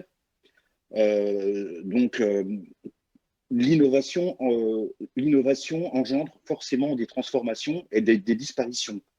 Oui. Voilà, donc systématiquement et à chaque fois, effectivement, ça crée des peurs, ça peut créer des craintes, mais c'est comme ça. Quand l'électricité a été créée, les gens n'allumaient plus la lampe à pétrole ou des chandelles, les marchands de chandelles ont disparu, etc., etc. Donc forcément, systématiquement, à chaque fois qu'il y a une évolution technologique, il y a un pan de l'économie qui se transforme. Donc, soit tu te transformes, soit tu disparais, en gros. Donc, ça, c'est un peu une première réalité. La deuxième chose que je voulais dire, pour paraphraser Rabelais, la science sans conscience n'est que ruine de l'âme. En gros, l'évolution technologique, l'évolution scientifique doit rester toujours avec un objectif de moralité, dans le sens pas moral, mais dans le sens éthique. C'est-à-dire que, voilà, on va améliorer la technologie, il va y avoir des évolutions technologiques, mais pourquoi faire? Est-ce que c'est pour améliorer l'humanité, pour s'améliorer soi-même, améliorer les relations, faire en sorte qu'il y ait moins de misère, moins de problématiques écologiques, sociales, etc. C'est une question politique. Donc là, on n'est plus dans une question stricto sensu technique, on est dans une question aussi politique. Comment ces nouvelles technologies vont améliorer l'humanité? Ça, c'est juste une petite réflexion très simple. Et je vous soumets cette petite réflexion, si vous pouvez m'éclairer là-dessus, parce que je suis en interrogation sur ce sujet-là. Alors oui, là on touche aux valeurs et entre autres aux valeurs du business. Alors il y a des entreprises dont le seul but évidemment est de créer du profit et qui vont sans vergogne aller marcher vont créer des systèmes qui sont complètement fermés. Et Apple de ce côté-là est plutôt assez fort. Mais si effectivement un des objectifs c'est de rendre le monde meilleur. Alors d'ailleurs, il y a plusieurs entreprises qui disent ça, hein. Google dit que leur objectif, c'est de rendre le monde meilleur. Et pour ça, est-ce que la fin justifie les moyens? Ça, c'est la bonne question. Si on considère aujourd'hui que la capacité qu'on a de communiquer avec nos outils comme des smartphones et comme des applications comme Clubhouse qu'on utilise aujourd'hui. Alors, je rappelle d'ailleurs à cette occasion, hein, pour tous les speakers, que cette room, elle est enregistrée et elle va être rediffusée par la suite sur YouTube, hein. Elle va être rediffusée par la suite sur YouTube. Je suis enregistré au niveau vidéo en même temps où je vous parle. Et donc, cette room, donc ça je le disais au départ pour ceux qui ont raté l'épisode, c'est pour ça qu'il y a un point rouge dans le titre de la room. Alors, là, c'est un débat qui est vraiment philosophique, c'est pourquoi fait-on une entreprise? Et surtout, comment on la rend durable? Dès l'instant où on a une entreprise qui est profitable et qui traite bien ses employés, qui traite bien ses clients, qui traite bien ses actionnaires, eh bien, et qui en plus fait du bien à la communauté, au monde, ben, pour moi, c'est une belle entreprise. Si maintenant on oublie un de ces éléments, ben, ça peut poser un problème. J'aurais aimé, par exemple, qu'une entreprise comme Apple soit beaucoup plus engagée sur la lutte contre le dérèglement climatique. Ça m'aurait fait du bien de voir ça, plutôt que de thésauriser des centaines de milliards en cash dans les îles Caïmans, hein, puisque c'est comme ça aujourd'hui que fonctionne Apple. Ça me ferait plaisir effectivement que Amazon ou Facebook ou Microsoft fassent aussi la même chose. Donc, ce serait bien que les profits générés par ces géants reviennent quelque part à la communauté autrement que par des impôts qui ont été d'ailleurs soigneusement diminués par des artistes de la finance et de la gestion des taxes. Donc oui, je pense que l'entreprise durable doit considérer tous ces éléments-là. Elle doit considérer ses clients, ses employés, ses actionnaires et l'environnement dans lequel elle se meut. Si c'est pour détruire des ressources qui sont des ressources naturelles qui vont nous être nécessaires dans le futur ou pour nos enfants ou nos générations futures, je pense qu'on a un vrai problème. Donc, la politique qu'on appelle la responsabilité sociétale d'entreprise aujourd'hui, normalement, est censée viser à ce genre de considération en France. On trouve maintenant dans les boards, dans les comités de direction aux États-Unis, une sensibilité un peu plus importante, mais encore une fois aux États-Unis, on a une politique qui est très court-termiste et qui n'est pas forcément orientée vers la conservation de la terre. Et ça, c'est bien dommage. Donc moi, je peux que te rejoindre, hein, c'est le genre de considération que j'aimerais voir dans toutes les entreprises d'aujourd'hui. C'est des valeurs qui sont des valeurs de sustainability, hein, de durabilité de l'entreprise, cette capacité effectivement à faire du bien, d'être bienveillant, en même temps qu'on est bienveillant pour ses employés, ses clients et ses actionnaires. Est-ce que Philippe, est-ce que je peux intervenir? Oui. Merci. Ce qui me venait à l'esprit, c'est par rapport justement à l'innovation et aux peurs qu'elle entraîne, normalement, comment on pourrait imaginer justement une préparation des esprits à ces innovations pour, on va dire, pour les intégrer plus facilement dans nos vies. Et moi, j'aime beaucoup ce que tu dis, hein, et puis en plus, j'ai envie de rester optimiste. Donc, je crois que l'homme est bon au départ et que, bon, oui, voilà, et que l'innovation, de toute façon, c'est tellement fascinant que on peut pas empêcher le cerveau d'inventer, de créer, et c'est merveilleux. Et pourvu que ça soit pour le bien de l'humanité, et j'aime beaucoup tout ce que tu as dit à la fin par rapport à comment ça pourrait être redistribué. Et en même temps, je me posais la question, je me disais, mais moi j'ai la chance là d'être sur cette room. Je débarque parce que je te connais et que j'ai eu envie voilà, de me plonger dans un bain vraiment d'intelligence qui me dépasse. Hein. Je ne suis pas du tout au niveau, mais en tout cas, je m'accroche, j'écoute. Et je me disais, voilà, comment les gens qui ne sont pas là ce soir et qui n'ont pas cette volonté de s'accrocher pour écouter tout ce qui se dit, ben, comment on pourrait, comme ça, diffuser l'info et préparer les gens, bien, sans rentrer dans une politique, mais oui, les fabricants de bougies ont disparu, mais si on les avait préparés, peut-être que, enfin voilà, bon, fermer les centrales, d'accord, mais tout le monde gueule parce que ça va perdre, il va y avoir des milliers de personnes au chômage. Donc comment on pourrait anticiper ça et permettre aux gens d'accueillir l'innovation plutôt que de la ressentir comme un obstacle ou en tout cas comme un ennemi à leur vie confortable qu'ils ont mis une vie à créer, à installer. Alors c'est bien le problème, Josette, c'est que la plupart des gens sont dans une vie confortable et donc dès l'instant où on crée un niveau d'incertitude qui est lié qui devient un risque pour leur vie confortable, donc le risque en fait est une émotion qui va être liée à cette incertitude, eh bien ça nous fait revenir à nos réflexes qui datent de l'ère des chasseurs-cueilleurs, hein, et même encore d'avant, qui font que tout ce qui touche à notre survie nous crée un problème et donc crée cette peur. En fait, on est mû par la peur et donc quand on est face à la peur, vous savez qu'il y a 3 réactions possibles, hein. La première réaction, c'est de fuir. Alors il n'y a pas de priorité, hein, parce que les réactions vont être différentes en fonction des personnes et en fonction du risque exprimé.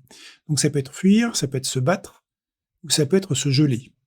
Alors en fait, c'est ce qu'on appelle les 3 F en anglais, hein, c'est fly pour fuir, fight pour se battre et freeze pour se geler.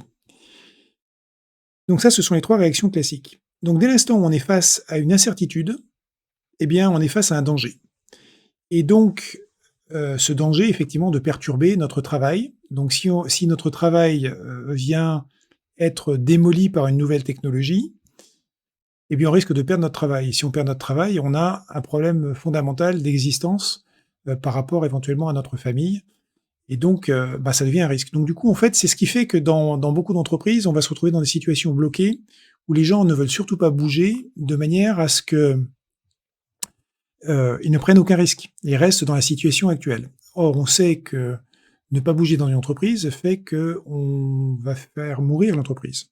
C'est pour ça d'ailleurs que j'ai le titre d'une conférence qui s'appelle « Innover ou agoniser », c'est vous qui voyez, parce que ne pas innover dans une entreprise aujourd'hui, c'est juste une mort annoncée à plus ou moins long terme. Et ça peut être dans certains cas à plus ou moins court terme.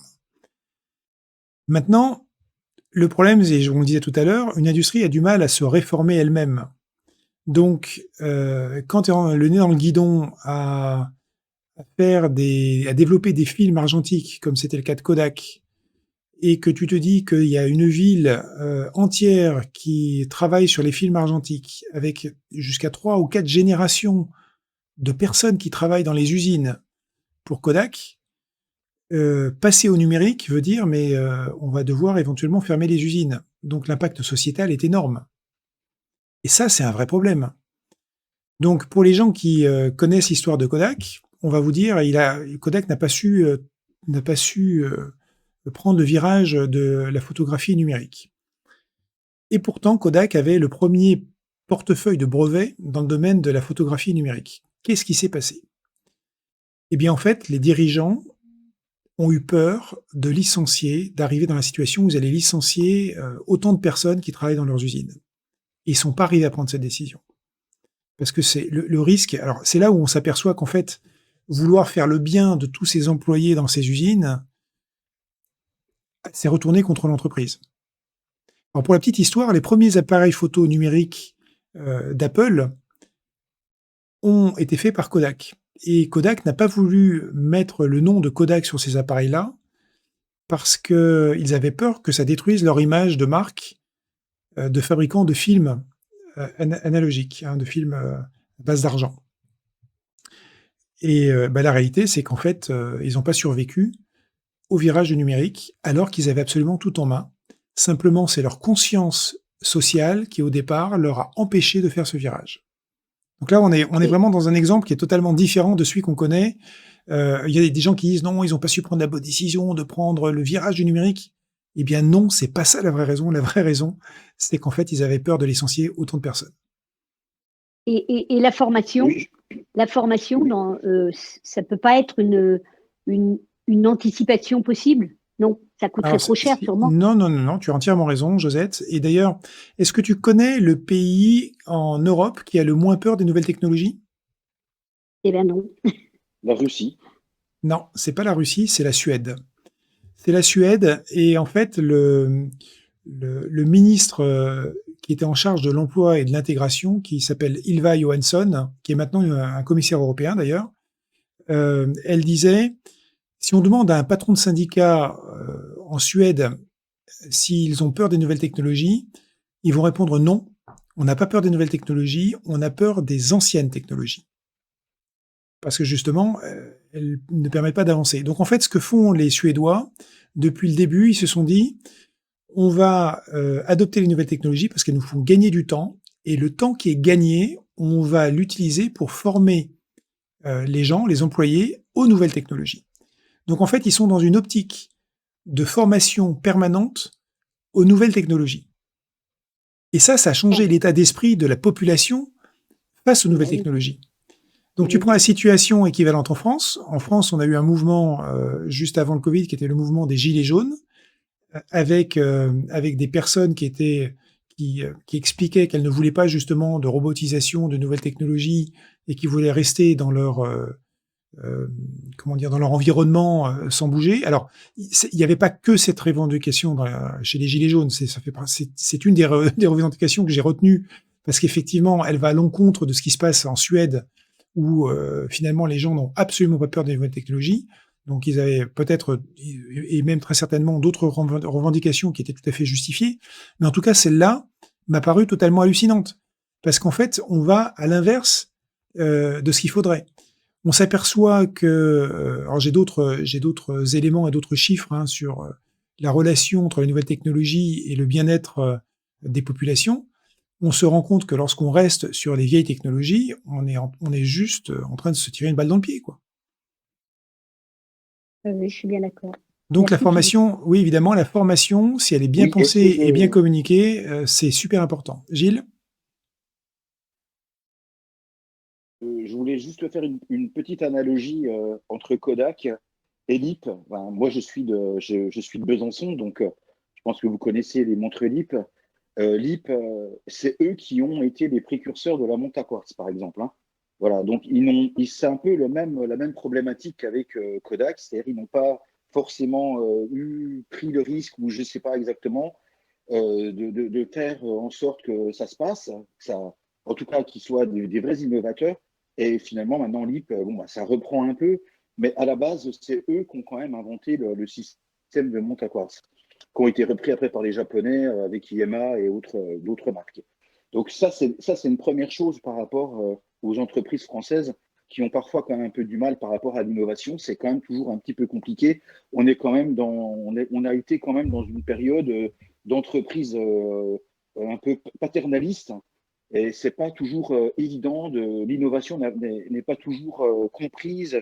Et il y a toujours le risque social derrière qui fait qu'on n'avance pas et d'autres le font. Bon, voilà, ça c'est une première chose. Après, par rapport à ce que tu as dit, ça m'a fait penser, alors peut-être que je me plante complètement dans mon analyse, à Henri Laborie dans L'éloge de la fuite. Je pense que tu dois connaître Philippe, hein. Donc c'est vrai que quand il y a des changements, qu'il peut y avoir des perturbations, on a une tendance naturelle. Tu as décrit les trois phases qu'on retrouve dans l'étude d'Henri Laborie dans L'éloge de la fuite. Dans L'éloge de la fuite, on est vraiment face à justement ce phénomène-là de peur du changement, parce que on a toujours tendance, alors je ne veux pas généraliser, mais en règle générale, on a tendance à vouloir retrouver son confort, de ne pas perdre de son confort parce qu'on en a besoin en termes de sécurité. Et c'est vrai que quand on a l'impression, on a le sentiment qu'on va perdre du confort, on a peur. Et dans L'éloge de la fuite, dans ce livre absolument merveilleux que je vous conseille, on est dans la neurobiologie, hein, pour le coup, hein. Il y a vraiment tout ce que tu décris, quoi. Et c'est ce qui va faire la différence entre les innovateurs, comme toi, Philippe. J'ai vu que tu étais conférencier international, spécialiste de l'innovation, et la personne lambda qui n'a peut-être pas fait cette démarche intellectuelle, ou en tout cas n'a pas forcément à peur, parce que tout l'inconnu fait peur, quoi. Mais ça, tu as très bien décrit dans ce que tu as dit tout à l'heure, c'est un phénomène qui est tout à fait humain et qu'on peut décrire parfaitement, mais ça ne doit pas empêcher d'innover, ça ne doit pas nous empêcher d'innover, ça ne doit pas nous empêcher d'avancer. Sinon, on serait resté effectivement aux chasseurs-cueilleurs et on n'aurait pas avancé. Après, Oui, la question, c'est pourquoi? Pourquoi on fait? Pourquoi on innove? Dans quel objectif? Est-ce que c'est pour améliorer l'humanité? J'en reviens toujours, hein, c'est un peu mon leitmotiv, hein, je suis désolé. Mais c'est vraiment, pour moi, c'est extrêmement important de savoir pourquoi on agit, pourquoi on fait les choses. Voilà, merci. alors pourquoi on innove? Ben, en fait, c'est le cerveau humain est une machine à trouver des solutions à des problèmes, en fait, hein. Donc, le je pense qu'en fait, c'est la base. Donc en fait, le cerveau humain est fait pour être créatif et pour innover en permanence. Maintenant, la question, c'est comment on va présenter l'innovation et comment elle va être perçue par les autres.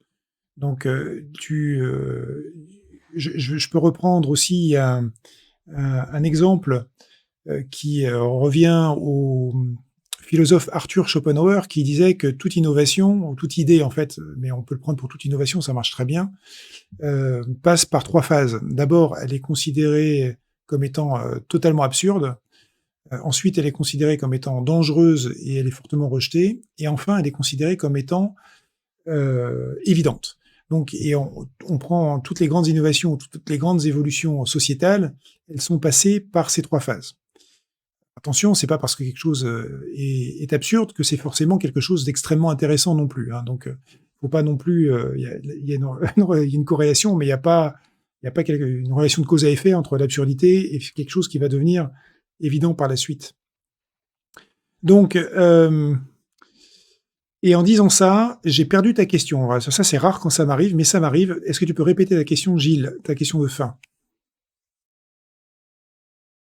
La question de fin, c'est toujours la même. C'est ce que j'ai dit tout à l'heure. Pourquoi on innove? Oui.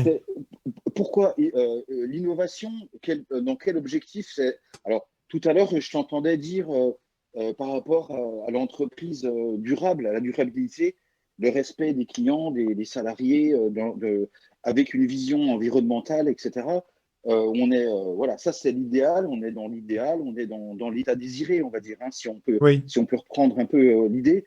Mais effectivement, moi je pense que l'innovation, l'objectif de l'innovation, c'est peut-être d'améliorer le quotidien des gens, quoi. C'est-à-dire de nous rendre, de nous libérer peut-être du cerveau, du temps, pour peut-être justement innover.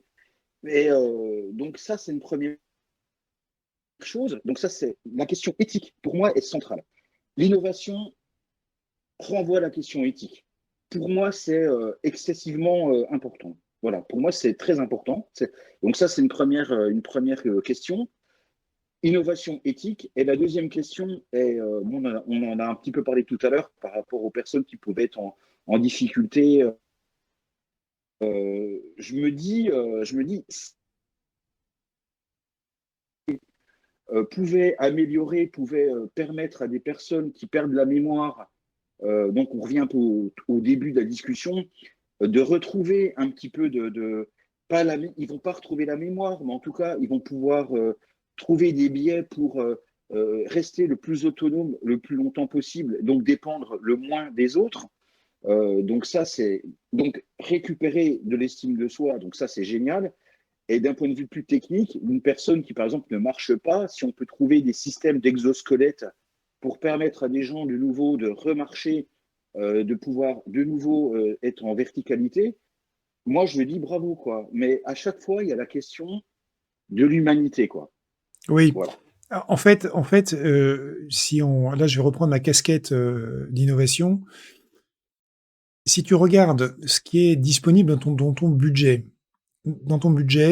et je vais pas parler d'argent, hein, je vais parler de temps. Le problème, c'est que le temps ne s'achète pas. C'est-à-dire, il ne s'achète pas au sens où les secondes s'égrènent. Hein. Il y a 3600 secondes dans une heure. Il y a 24 heures dans une journée. Hein, puis je peux dérouler comme ça, 365 jours dans une année. Et puis une vie moyenne, ça fait, 80 ans aujourd'hui. La vraie question, c'est comment tu fais pour que chacune de ces secondes soit utilisée de manière efficace pour toi en tant qu'être humain et pour moi en tant qu'être humain. Comment faire pour que ces secondes soient passées avec la meilleure qualité de vie possible? Comment faire pour que ces secondes soient passées avec sérénité, avec joie, avec bonheur, qu'elles puissent être partagées avec d'autres? Donc, et le temps va continuer de filer et d'avancer. Donc plus tu vas avancer dans le temps et plus tu vas te dire, j'aimerais mieux utiliser mon temps. Donc tous les produits, tous les services aujourd'hui qui vont te faire gagner du temps, qui vont te permettre de mettre de côté ces précieuses secondes de manière à ce qu'elles soient des secondes qui soient empreintes de joie, de bonheur ou de tout ce que tu as envie d'en faire d'ailleurs, eh bien, ce sont des produits qui vont gagner. Donc en fait, si on parle aujourd'hui de smartphone, si on voit comment on utilise Clubhouse aujourd'hui, alors là, pour le coup, Clubhouse, ça peut te faire perdre du temps si tu sais pas où aller. Donc là, il faut avoir une très grande force de volonté pour ne pas partir n'importe où sur Clubhouse. Mais si tu utilises les produits de la bonne manière, ça va être l'effet que tu vas obtenir. Tu vas gagner du temps. Alors peut-être qu'aujourd'hui, en étant dans cette room sur l'innovation, tu vas gagner du temps sur ta compréhension, sur des nouvelles technologies, et tu vas dire, ouais, ça me donne une bonne idée de là où je vais gagner du temps dans le futur. Et dans ce cas-là, le temps qu'on aura passé ensemble ce soir sera un temps extrêmement utile pour toi, et j'en suis ravi.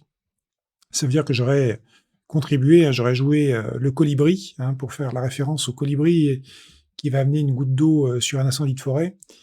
J'aurais joué mon colibri pour éveiller un certain nombre d'entre vous à ce que l'innovation peut nous amener et le fait qu'il ne faut pas avoir peur de l'innovation, au contraire, il faut l'embrasser pour se dire « ça va me permettre de gagner du temps ». Alors j'ai un petit truc à vous donner d'ailleurs, avant de donner la main à Quentin. Je vais présenter Quentin d'ailleurs dans les instants qui viennent. Je considère aujourd'hui qu'on doit se réserver une partie de son temps à titre personnel pour innover. Alors pour innover ou pour découvrir des choses nouvelles. Alors, il y a 2 raisons à ça. La première, c'est que ça nous permet de ne pas être obsolète, de ne pas devenir obsolète. Et la deuxième raison à ça, c'est que de découvrir des choses nouvelles, parce qu'on a décidé de réserver du temps à découvrir des choses nouvelles, ça nous permet d'avoir un cerveau dont la plasticité va continuer d'évoluer. C'est-à-dire qu'on va avoir un cerveau qui va créer des nouveaux neurones, des nouvelles synapses entre les neurones. On va avoir un cerveau qui va rester jeune. Un cerveau qui n'évolue pas parce qu'il fait tout le temps la même chose, eh bien en fait, il va mourir à petit feu. Donc ça, ce sont les neurosciences qui nous le disent. Mais à considérer qu'à titre personnel comme à titre professionnel, vous devez vous réserver du temps pour évoluer et éventuellement pour créer et innover. En tout cas, apprendre. Ça, c'est le minimum. Alors, je vais bientôt donner la main à Quentin. Alors, Quentin est une personne avec laquelle j'ai une relation un petit peu spéciale. C'est une personne que j'ai mentorée. C'est un étudiant qui a créé un projet de réalité mixte, donc à la fois virtuelle et augmentée. Donc, c'est intéressant de voir ce qu'il va nous dire sur le sujet. Alors, Quentin, je t'écoute. Et nous t'écoutons tous.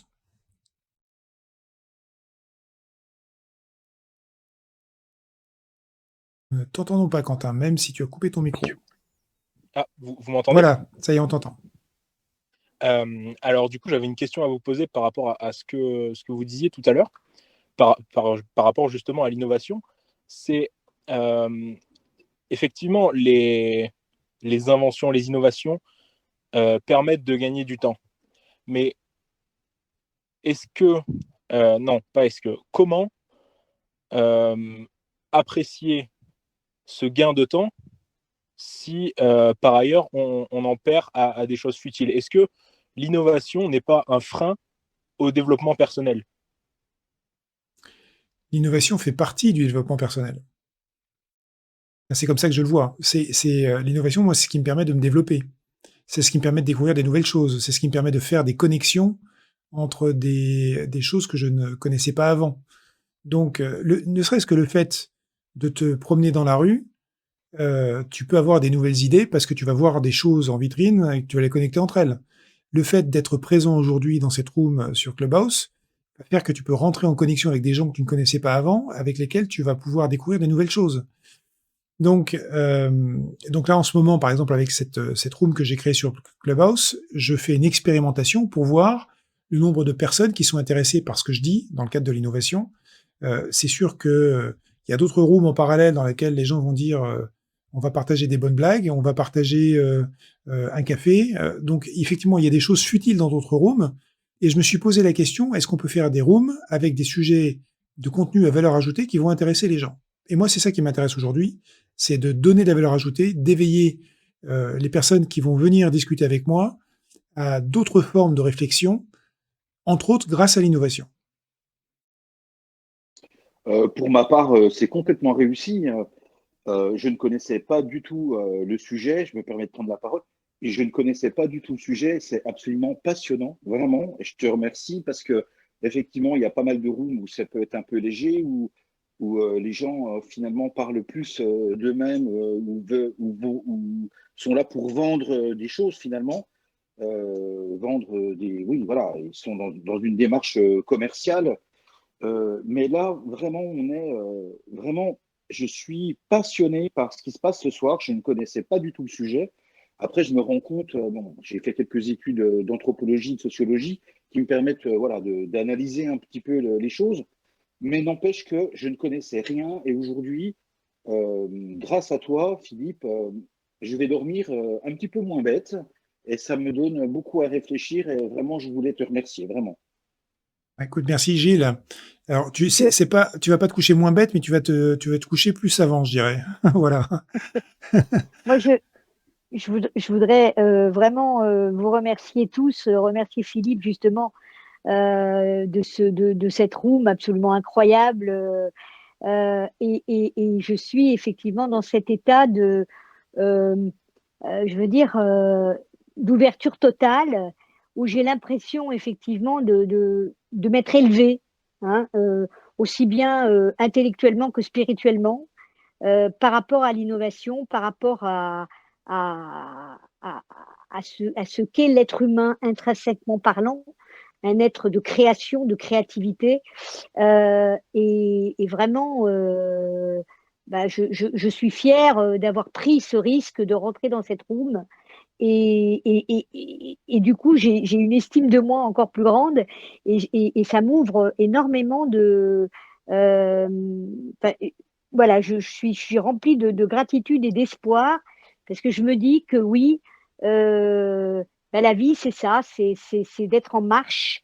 Et l'innovation, c'est vraiment quelque chose qui nous oblige à avancer, même si c'est noir devant, mais on avance. Et c'est effectivement nous qui allons faire de l'innovation, qu'elle soit pour le bien de l'humanité, au moins le bien de mon humanité à moi, et effectivement d'aller rejoindre justement cette masse de gens dans le monde qui veulent le bien de l'humanité. Donc vraiment un immense merci Philippe de cette room. Bah écoute, merci Josette. En fait, ça te donne une petite idée de l'impact que je peux avoir quand je donne des conférences sur l'innovation, puisqu'effectivement, mon objectif, c'est d'impacter, de faire ouvrir l'esprit des personnes, des participants à mes conférences, et qu'ils repartent ensuite avec les bonnes questions. Donc en fait, ils ont eu effectivement un certain nombre de réponses et une ouverture nouvelle, mais surtout qu'ils se posent maintenant les bonnes questions et qu'ils se mettent en place pour se libérer un peu de temps, de manière à titre personnel, justement, se mettre dans une démarche qui va activer leur cerveau de manière beaucoup plus importante, parce qu'ils ne peuvent en avoir que des bénéfices. Aurélien est revenu. Aurélien, que veux-tu rajouter ?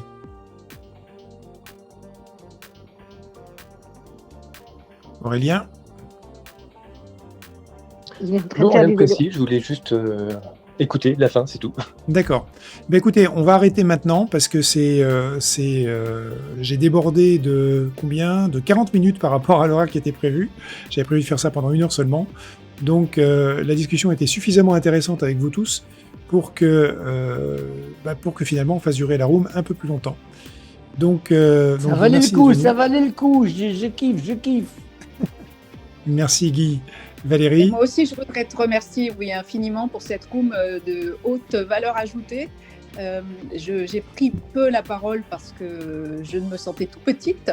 En tout cas, merci infiniment pour tout ce que tu as délivré et tout ce que tu as transmis, ainsi qu'Aurélien et Gilles et Josette, Guy, enfin toutes les personnes qui sont intervenues dans cette room. C'était vraiment passionnant. Et c'est ce que j'aime dans Clubhouse, c'est que voilà, c'est pas seulement descendant, c'est qu'il y a un véritable échange.